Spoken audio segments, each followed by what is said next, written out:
Where the devil are we? I'm Matt, and we're back for another reality check. I love Ross Coulthart. I think some of the work he does is fantastic. Some of the claims, he's reporting what he's heard, what he's seen, and those sources that he has that he will not sort of reveal, giving him information. Some of it, I believe, some of it I find a little bit stretched too far. This old giant UFO buried somewhere. I'm not convinced. Everyone thinks it's Greenland now because Trump wants Greenland. I mean, surely if there was a UFO buried there, then it would have already been unearthed by now. They're not just waiting for the US to take over Greenland. Anyway, on that bombshell, let's have a look at what Ross has got to say.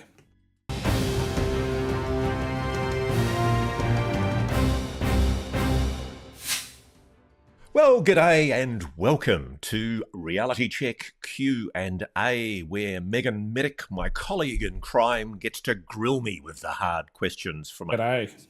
G'day, Megan. How are you? Ross, I am fantastic. What's going on with you today?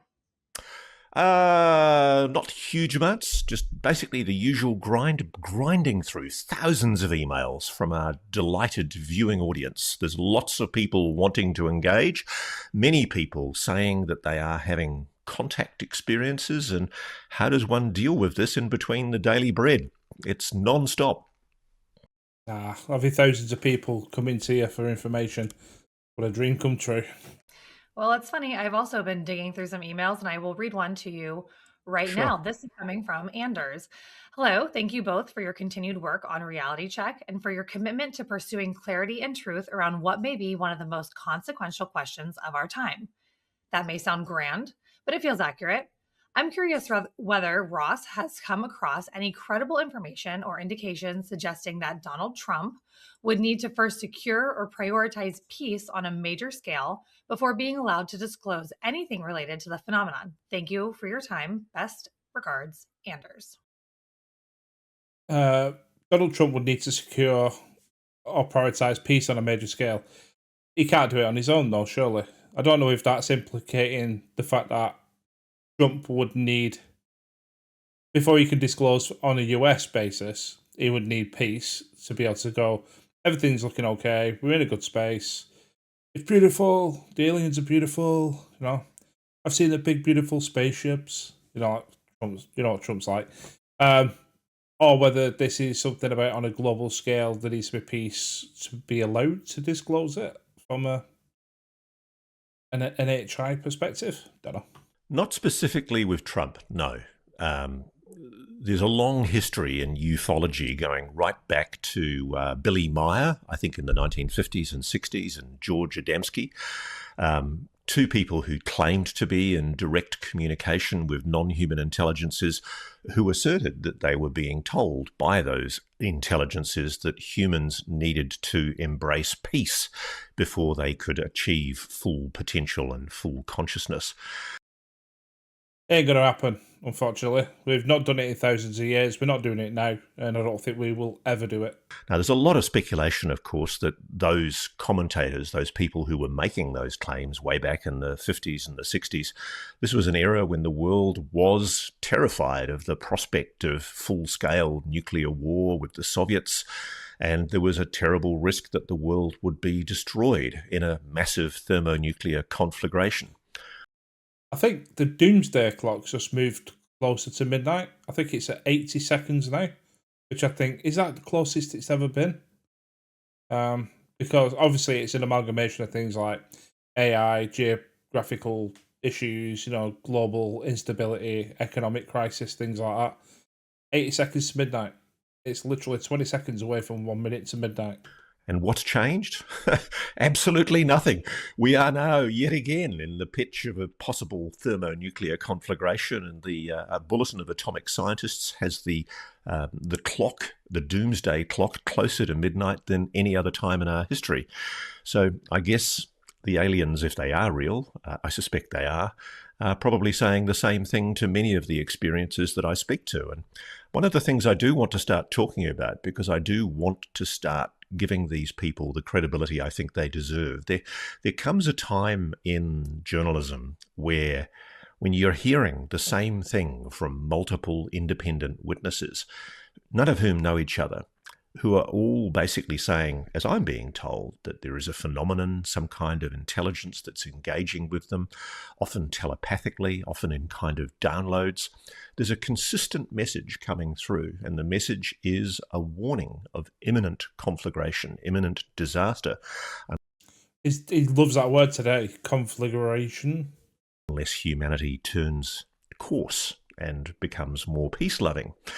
And look, maybe this is a sentiment born of, I guess, neurosis and fear and paranoia about the current international situation, which is pretty grim.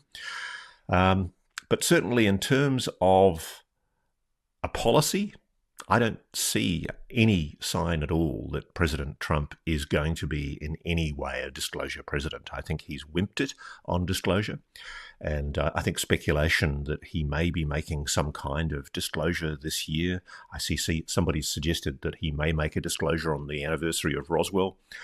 I just don't see that happening. I hope it's true. I really sincerely do hope it's true. But I have spoken to people in the administration who've told me to be patient and reassured me that there will be, at some stage, a decision made on what, if anything, will be said. I am told that there is an ongoing FBI investigation into alleged illegalities that's being run in coordination with the Office of the Director of National Intelligence, Tulsi Gabbard.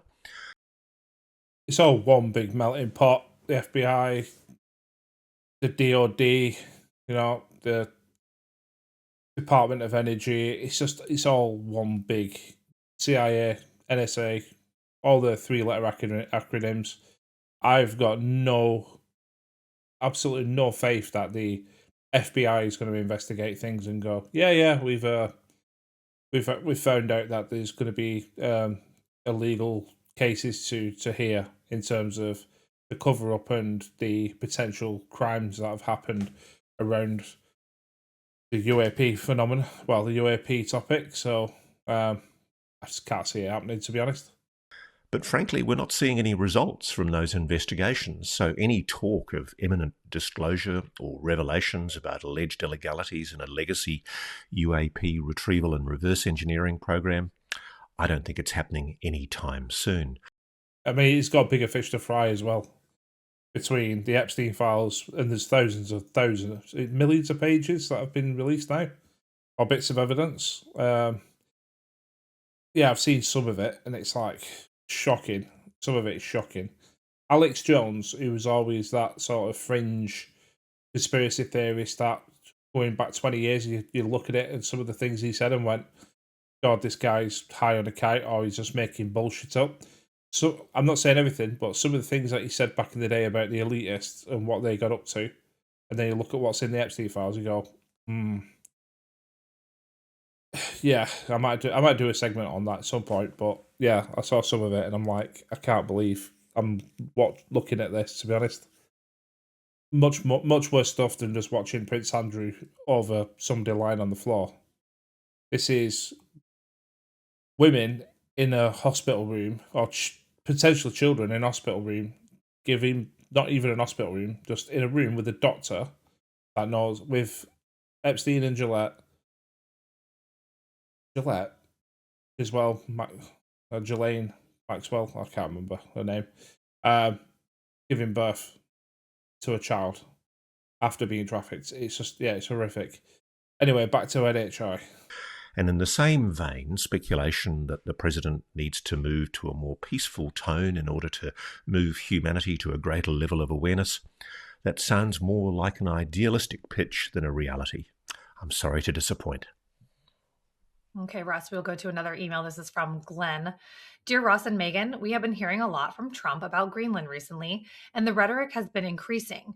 In his latest statement, he made an odd comment I haven't heard anyone pick up on. He said it was a, quote, very dangerous situation for the safety, security, and survival of our planet, before going on to talk about the Golden Dome. Do you think the Golden Dome's actual purpose is a defense system against a possible NHI threat? And the US wants to take Greenland to put exotic, possibly reverse engineered technology there without the knowledge of the rest of NATO.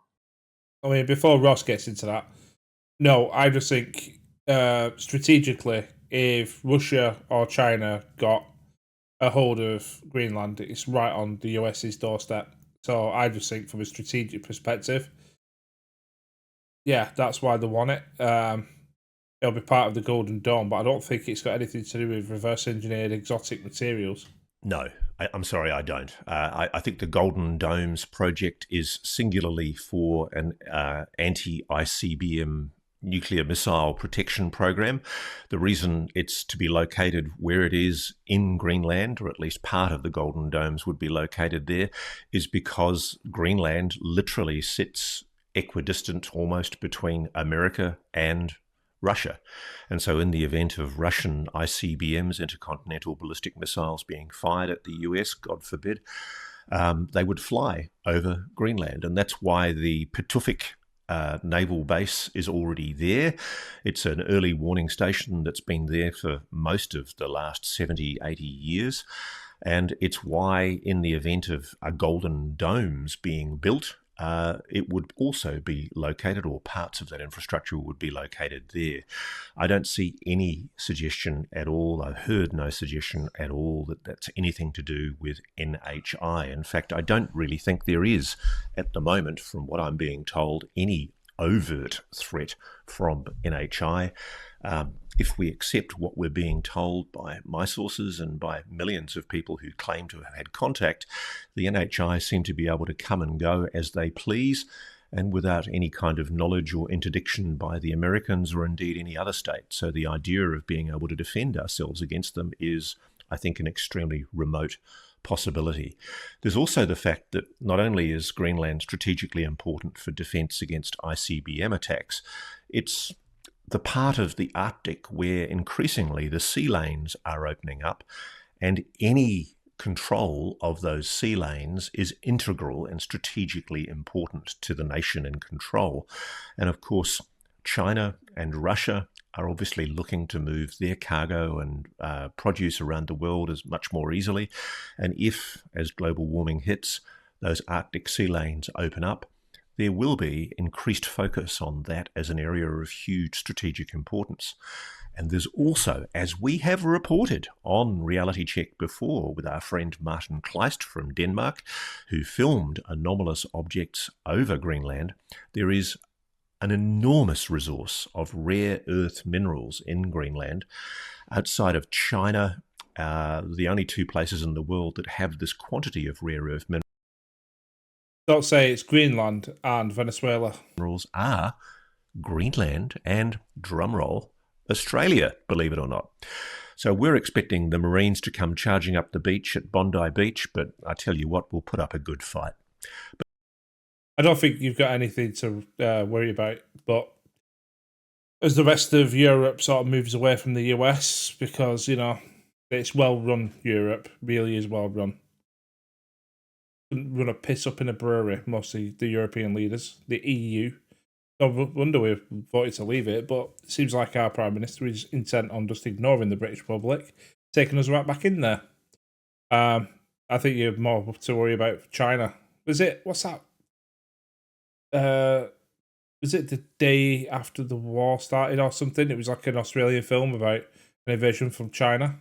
Really good film. But sorry, I don't think there is any basis at all to suggest that the Golden Domes is directed at a potential alien invasion, because frankly, I don't think there is going to be one. That was a really well thought out answer, whereas no could have done. But then Ross is good at this.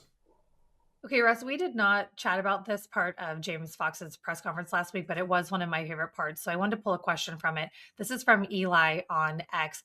Hi, Megan. During the Jacques Vallee video presentation at James Fox's press event, he appeared to suggest that the phenomenon is extraterrestrial in nature and potentially empowered by artificial intelligence, a change from ID. I would love to hear Ross Coulthart's perspective. A change from ID? I don't think this is a climb down or a change Interdimensional of position by Jacques. I actually heard that go through the gate when I heard it on the day, and I thought, oh, that's interesting. And then my friend and colleague Joe Murgia, who's got an excellent social media site that I recommend to everybody, UFO Joe. Joe actually wrote to Jacques and hello, Joe. Want to give us a UFO? asked him the question. And I made a note of it because I thought it was extremely significant what Joe got back from Jacques. Jacques responded saying, I don't think these are mutually exclusive, i.e. ETs and the possibility of interdimensional beings. Because in the past, Jacques talked a lot about the possibility that this is crypto-terrestrials, something that's here already and perhaps is some kind of advanced intelligence that's been on this planet the whole time. And we've been sharing our planet with this advanced intelligence for perpetuity. The other term that he's used is interdimensional. And yes, I think there is an extremely high likelihood, as David Grush has said, that some of the phenomenon is interdimensional. But as Jacques says, it's not one thing, so it's not mutually exclusive. And he said to Joe, we've started to use AI quite actively, and we have to expect other species would as well and better. To me, says Jacques, the creatures seen at Trinity, Socorro and Valensole, these are all alleged UFO craft retrievals, and now revealed quite clearly at Varginha in Brazil, could be artificial biological robots designed to withstand our gravity, breathe our air, and look human-like enough to interact with us or simply to learn about us. Look human-like enough. The Greys look nothing like us. The closest I would say is the Nordics, but even then, apparently really tall, and you would spot them a million miles away. You've got the insectoids, absolutely not. Then you've got the Virginia is big red eyeballs, scaly skin, absolute stink. And apparently a soldier who handled the bodies died shortly afterwards, allegedly. So they're doing a piss poor job of trying to engineer biological AI that can look like us. I was discussing this, Jacques says, with Bill Powers circa 1966. God. I suppose if the interaction is to abduct and experiment, then as long as you've got appendages that you can basically grapple us with and experiment, then all you'd need. Jacques, that's how long you've been doing this for. That's 60 years. Right after Socorro, he half joked that they could be noticing machines. That could mean that any secret project designed to learn about their biology, although extremely interesting, will teach us nothing about the origin of UFOs, whose real controllers are somewhere else and have evolved like us. I've come to believe there are two levels involved at least. And it's funny, I'm not necessarily endorsing what Jacques is saying, because I actually do suspect that some of what he's describing as biological robots, like, for example, the being at Varginha, that was a feeling being that was communicating emotion. I'd be very surprised if it was a biological robot. But where I do agree with Jacques is I really do think that there's something to the idea that a lot of what we're seeing on this planet might be AI proxies. Because if you think about it, when we explore the universe, we've sent out Voyager 1, a probe on our behalf. That's not us humans, that's a probe representing humanity.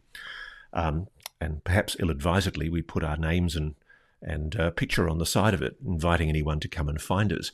But the interesting thing is, are what we're seeing or what people are experiencing sometimes some kind of AI biological robot? I do think that that's an idea that should be being explored, and I do think Jacques got a point. But I don't think that that's exclusive. I think it's possible that the phenomenon is a huge range of things. Yes. Is it possible that it's future AI that we've created? Possibly. You look at things like, I don't know if you've ever seen it, Interstellar, the old premise that future us helps our past selves to basically ensure their own survival. So it's like a feedback loop, a causality loop. Maybe we, in the future, decided that we needed to send back biological AI to interact with us to ensure that their own survival in the future. Who knows? Extraterrestrial beings somewhere else from somewhere in our galaxy or in our universe. interdimensional beings that are capable of moving interdimensionally. And I'd really like to hear from people about this. I'm getting really interested in the idea of intelligent plasmas. Is there a life form that's been existing in our upper atmosphere and low Earth orbit for perpetuity? And is that in and of itself a life form that hasn't yet been discovered? And is it intelligent and responding to humans? And does that explain a lot of the plasma orbs that we're seeing? I mean, if you take it on face value that it's all real, then Jesus, it's just basically everything is here. We've got interdimensional, we've got things that have existed on the Earth for God knows how many, maybe for all time, extraterrestrial, and then you've got plasma-based life forms. It's like, I suppose, basically, it's like, what he's saying is, I do not know. Nobody knows at the minute, so every possibility is on the table. I'm like everyone else, feeling my way in the darkness, trying to make sense of this all, and I'm really interested in hearing from people. But I think Jacques' explanation of at least some of this phenomenon being driven by AI, biological robots, it's certainly rationally plausible, and it should be considered as a possibility. But as a theory, without evidence at the moment. Okay, we will go to an email from Gary. Good afternoon, Megan and Ross. Keep up the The size of that. Good, take 10 minutes, read it out. great work. What are your thoughts, Ross, on the massive submarine freshwater reserve found under the seafloor off Reservoir. the east coast of the USA between New Jersey and as far up as Maine?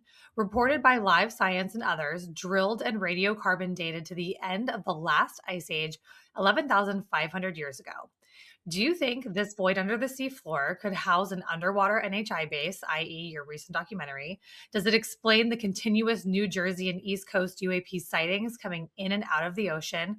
And could it relate to an advanced lost civilization? Graham Hancock's theory about submerged archaeology around this period, end of the last ice age. Are we about to poke the hornet's nest by extracting the water for consumption? Right, let me quickly scan through that. What are your thoughts on a massive submarine, freshwater reservoir found under the seafloor, blah blah blah? Do you think this void under the seafloor could house underwater NHI? Does it explain continuous New Jersey sightings? Blah blah. So basically, the plot of Abyss, the film, where deep in the ocean somewhere there is a non-human intelligence that is very advanced but have lived here probably for all time.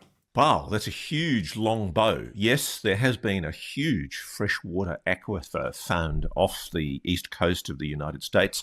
Apparently it stretches from New Jersey right up to Maine. But my understanding is that it's actually sealed in rock, in seams.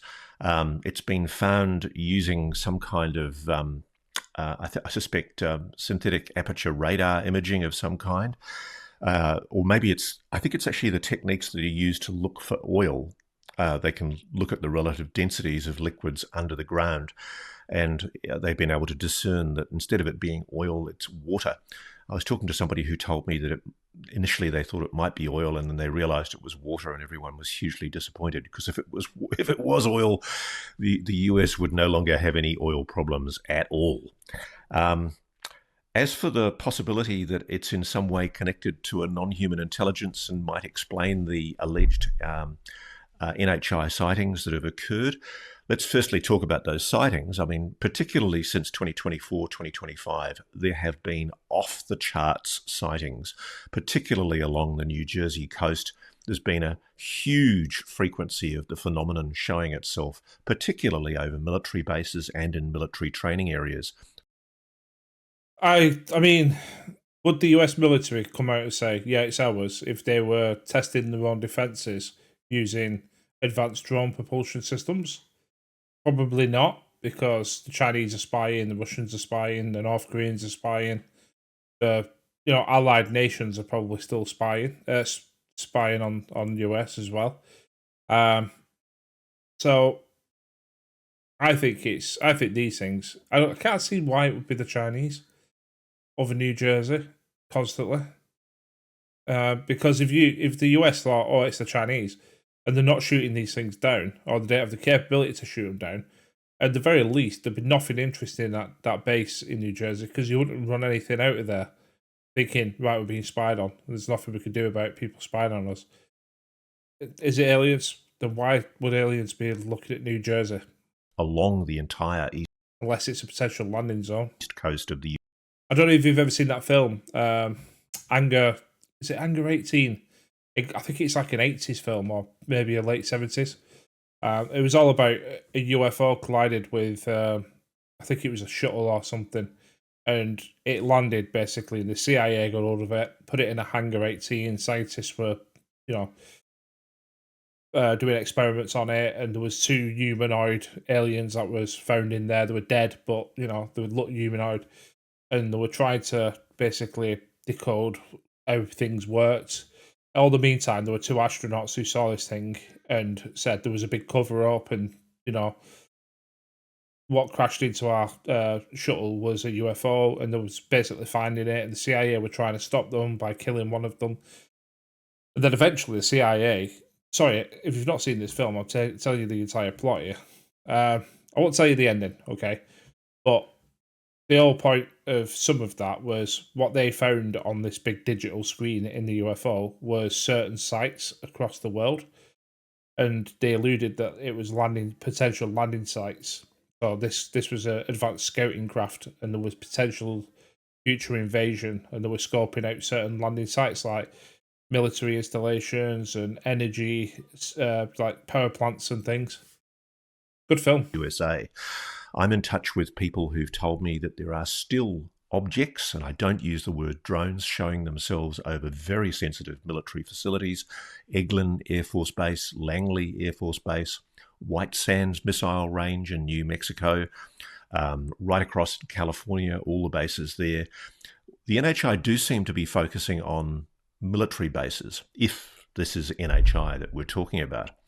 And there are, there's been, I was looking at the figures, 9,000 sightings of unidentified anomalous phenomena along the US coastline in that period, 2024-2025.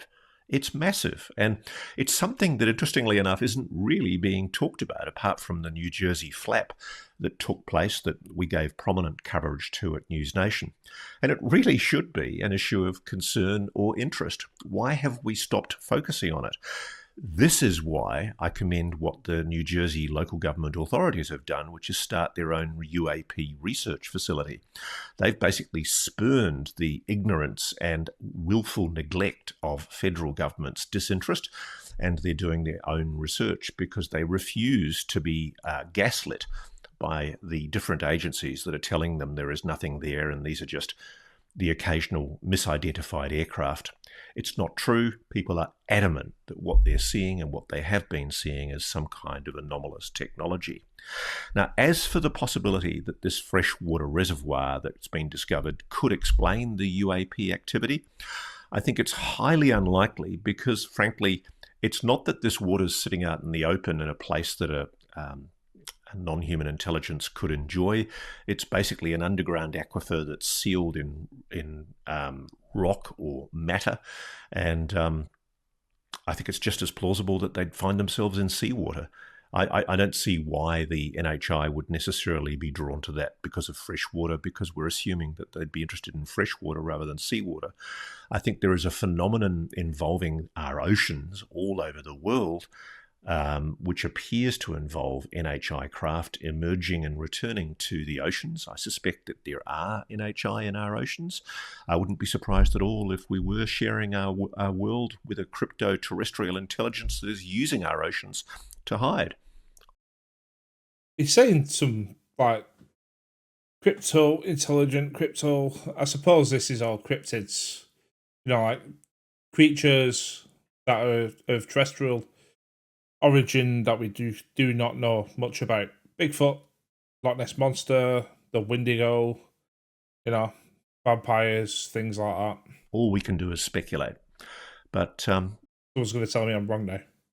Please do tell me if I'm wrong. Certainly, the discovery is interesting. I just don't see any reason why it should necessarily be connected to NHI. Okay, we will go to a question from Sanjay. Hi, Ross and Megan. We've all heard of numerous accounts of UFO sightings over nuclear bases. I was wondering if there have been any reports of sightings over CERN, given that CERN is imitating birth of the universe by smashing particles and producing significant amounts of energy. I imagine such a facility would also attract curiosity. What do you think? Love the work you all are doing, pushing for disclosure. Okay, this is a really interesting question because yes, CERN is the focus of an awful lot of speculation. CERN is the particle accelerator complex in Europe, which spans the French-Swiss border near, I think it's near Geneva, and it's been the subject of a lot of conspiracy theories. I'm trying to remember her name. I wrote it down at one stage. Astrid, it's a fantastic name, Astrid Stuckelberger. I think one of the theories that I heard about CERN, the Large Hadron Collider, is that it opened portals to another dimension, or they were communicating with angels. One of the other conspiracies, something happened and we're living in a different timeline. I mean, I'd just say the world was heading towards shit, and then someone said, "Oh no, it's such a time we've been living in a different timeline where everything's just messed up." You could probably go back to 2001 when the world started going to shit, really. But yeah, there's loads of conspiracy theories around CERN. It shut down for a while as well, didn't it? I can't remember why. She's a Swiss public health scientist who's previously worked with the World Health Organization and the UN. And she's been making very dramatic allegations about how a non-human entity emerged from a portal at CERN and outrageously took a scarf. And on another occasion sat on a table in the room. Now, this is a completely unverified assertion. I'm not sure. I don't think she's saying she was actually there when it happened. There's another claim that was made about CERN that there was a swirling UFO gateway video shot around about 2016. And this seems to have been, if you believe the dark forces that would obviously conspire to cover this up, the official explanation for this was that it was an unusual weather event, and that the oddly shaped clouds gave the impression of some kind of portal or gateway. There was a lot of excitement about the video imagery that did appear to show lights in clouds, but there was an attempt at an explanation by CERN. Believe what you want. I don't think it's compelling evidence of non-humans engaging with a very sensitive scientific facility. I mean, there's a lot of scientists at CERN as well, from a lot of different nations. And to be fair, if they did something like create a portal, I mean, that would be, these scientists would be going, amazing, let's do the science. What have we done here? Let's replicate it. They wouldn't all go, let's all keep our mouth shut and just make cover-ups. Governments do that. I just don't think scientists do. Or would. There haven't been, as far as I know, any UFO, UAP craft sightings directly over CERN, but there have been thousands of sightings in and around Switzerland and that part of France. What is more interesting is the fact that CERN uses the term UFO, but not in the term that we use it of unidentified flying objects. There are contaminants that apparently get into the CERN particle accelerator, and they cause beam losses or quenches. And they use the term unidentified falling objects, UFOs, to describe those beam losses. And this led to a very celebrated headline. I think it was a bit of mischief by a tabloid newspaper. Tens of thousands of UFOs seen at the CERN facility. And everybody went nuts until they realized they were talking about unidentified falling objects. That's okay to do if it's April Fool's, but then any news outlet or media outlet that does that as a joke, you're going to lose credibility straight away. Because people will just go, right, okay, so you wanted to spam us for, to basically trick people into reading your material. And then you're just going to go, oh, no, it's not really UFOs. Ha, ha, ha, joke, joke. It's like, F you then next time. Won't bother reading or watching your material. I would love to believe that there's something to the conspiracy theories about CERN. I haven't seen any hard evidence yet. Every time I've raised this with friends of mine in the French scientific community who have connections to CERN, they've giggled maniacally. I met one Brazilian scientist who was working at CERN, and he told me he'd never seen anything anomalous, and he's a very UFO, UAP interested person. If anyone does have any juicy gossip about CERN, I'd love to hear about it. But no, I don't think there's been any substantive evidence to show me that there is NHI connections with CERN. Love to hear more, though, if people have got any evidence. Yeah, it's all bollocks. Okay, the next question is about two of our friends. I mean, all the conspiracy theories. Patrick Jackson and Beatriz Villarroel theories. It appears to me that both parties interviewed by you are describing the same phenomena, i.e., a worldwide dome of protection built by entities that were on Earth long before mankind. What are your thoughts, Alexander in Scotland? That's an interesting thought. I mean, there was a meteorite that it was entering Russia, and I think it was caught on camera, multiple cameras, and it exploded in the atmosphere. And there was apparently it showed like a part of the meteorite. It looked like a UFO that was sort of trailing it, and then it was actually moving faster, and then it sort of exploded it, or blew it up. And it's not the first time apparently that's happened. Who knows? I mean, to be fair, if there are super intelligence entities or something else that living on this planet, you would want to protect it. Maybe not for humans, but for yourselves. So who knows? But then again, why would they not stop nuclear testing? The amount of nuclear weapons that have been exploded. Okay, Alex, let me just quickly give our audience a bit of a background here. Dr. Beatriz Villarroel is a highly respected Swedish astrophysicist who has come up with the most extraordinary peer-reviewed evidence to show or suggest that there are in geostationary orbit at around about 43,000 kilometers from Earth, objects that were artificial, that were specular, i.e. highly reflective in nature, with presumably flat, shiny, reflective surfaces, and they were sitting in geostationary orbit in the period prior to human beings sending rockets with payloads and human beings up into orbit. Now, no one to date has been able to lay a glove on Dr. Villarroel's work. She's basically come out with this research based on an investigation into images found on photographic glass plates from the Palomar observatory survey that was done in the 1950s and the early 60s. Actually, no, 1950s. And right up to the period 1957, when the first satellite went into space, Sputnik, the Russian satellite Sputnik, there were no human objects in space, or at least there shouldn't have been. And what I think anything that would have been up in space would have been declassified by now, long ago. Because why wouldn't it be? Because any nation would turn around and go, do you know when we put Sputnik up in orbit? Yeah, that was the first man-made object in orbit, wasn't it? Yeah. No, the US did it, or China did it, or Russia did it before then. You know, every nation would be going, we did it, and we put it up there a lot earlier.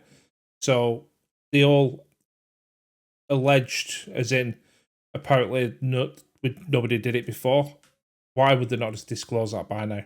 What we've discovered with the great work done by Dr. Villarroel is that there do appear, on the basis of what is now a peer-reviewed, multi-peer-reviewed study that she's done of these images found on glass photographic plates, there does appear to be something that was sitting in geostationary orbit that was almost certainly artificial, highly reflective, specular in nature. Now, we don't have the ability, because of course the only people with the satellites that could look that way and do the analysis, to see whether or not those objects are still there. It's not possible to go back and look at the location on the glass plates to see if those specular, highly reflective objects are still there. But let's assume they are, and there's no reason not to. There's another gentleman called Patrick Jackson, who we also had on the show a few weeks ago. Patrick's a British person of Irish background who's done some great work into the mystery of these metallic spheres that are being seen all over the world by literally hundreds of witnesses. There are videos of these spheres in the air. They appear to be autonomous, intelligently guided craft of some kind. I mean, the most famous one is probably the Mosul orb, which is a drone took a video of an orb over. Was it in Iraq or Afghanistan? I'm not, my ignorance there. Someone correct me. But it was in a place called, is it Mosul? I'm gonna have to Google it now because otherwise it will really bug me. Mosul. Clearly metallic, clearly moving intelligently, and they appear at different times, moving at incredibly high speed. Actually, it doesn't come up with anything. Often military facilities or sensitive facilities, in some way perhaps surveilling. So the speculation is, and Beatriz, I know, has been talking to Patrick, and she gives this some credibility, it's speculation only at this stage. Is there some kind of ancient surveillance It was in Iraq. It was. System, perhaps installed before humanity evolved, that's been surveilling our planet? I, frankly, when Patrick first came to me with this theory, was very, very skeptical. And interestingly enough, the more I talk to people in government, the intelligence community, people with a knowledge of the UAP mystery, the more I give this theory credibility. Obviously, it's hard to be definitive. There are ongoing researches happening into the metallic spheres that I hope to bring you a report about soon. Patrick and I are talking, and it would be lovely to be able to definitively nail down what these objects are and indeed whether they are anomalous. But what? Sorry, Ross, I paused right at the brilliant time there. Both of them were asleep. Yeah. Sorry, I talked so much that I bored the death out of them. And they both fell asleep. Right, just give me 1 second. That's better. I couldn't leave that paused. The Boogosphere, what happened to that? Stephen Greer, he was involved with all that, wasn't he? Silence. It was shit engraving on what was probably a fuel pod or something like that, or a large ball bearing. Yeah, it's gone really quiet. And why has it gone quiet? Because it was a lot of old bunk and they milked it for 5 minutes and then, obviously, like all things, it just goes away. Nobody's interested anymore. More on that, hopefully, soon. I'd love it to just go, what about the Boogosphere, by the way? He's like, yeah, shit, bollocks. Okay, Russ, here we go. This is Tony on X. Hi, Megan. Here's one for shits and giggles. Projected time frame for a ride in space in a UAP/ARV. Love your work, both of you. Okay. Oh, there's wishful thinking. If anyone's going for a ride in an alien reproduction vehicle, and listen, I'm quite corruptible, by the way. Pentagon, if you do want to come and offer me a spin around the universe in your ARV, I will happily keep my mouth shut for the rest of my life. No, I wouldn't. I couldn't hide it. I'm sorry. But I'd certainly love a ride. When's it going to happen? I'm not holding my breath anytime soon. What you're talking about there, though, has a glimmer of seriousness to it. If it's true that there are aerospace craft that have been developed by the United States that are highly advanced, and we've seen photographs in recent weeks of a gigantic triangular object that's been seen several times over the United States, clearly someone is operating some kind of craft that is not yet known to modern aerospace press, which has been operating, I suspect, for 30 or 40 years. I mean, it defies explanation that the United States, which expends trillions of dollars every year on national defense, would not have made huge advances in aerospace technology, particularly if, as we believe, they've recovered non-human craft and had them since at least the 1950s. not just that, but there was US astronauts that were trapped in space for months, and they had to be rescued by SpaceX, right? Imagine if they had the technology that they could just basically pop up there. Hi there, you need a lift? Yeah, off you, down you go. And we're putting people in space using, chemical rockets. And we've got that technology somewhere. Heads would have to roll. People would marvel at the technology, but heads would have to roll, because if we're 50 to 100 years ahead in terms of advanced technology that, the secret government has got, and these private contractors like Lockheed Martin, Raytheon, you know, Skunkworks, and all these types of organizations, then what the hell are we doing? Fighting over oil. What are we doing? I do think that there is a strong probability that the United States has developed some type of electrogravitic propulsion, if not some kind of energy system derived from zero-point energy. Why are they keeping that secret? I have no idea. But are they going to make an announcement? Not anytime soon, I suspect. Okay, Ross, that is it for today. Thank you so much for your time. Yes, I mean, it would be magic, wouldn't it? If there's somebody came out and said, "Yeah, it's all real. NHI is real. It's interdimensional. It's extraterrestrial. It's something that's been here for forever.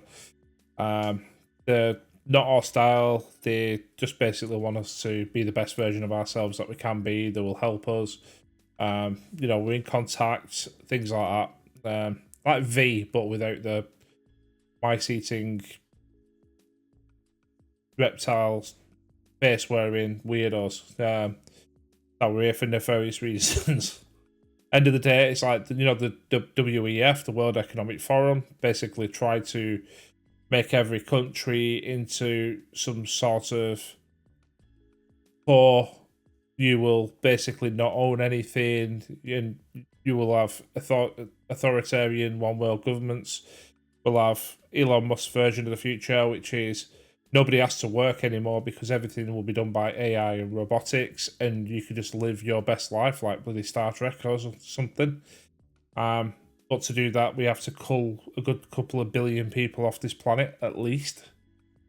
Probably about 6 billion people off this planet.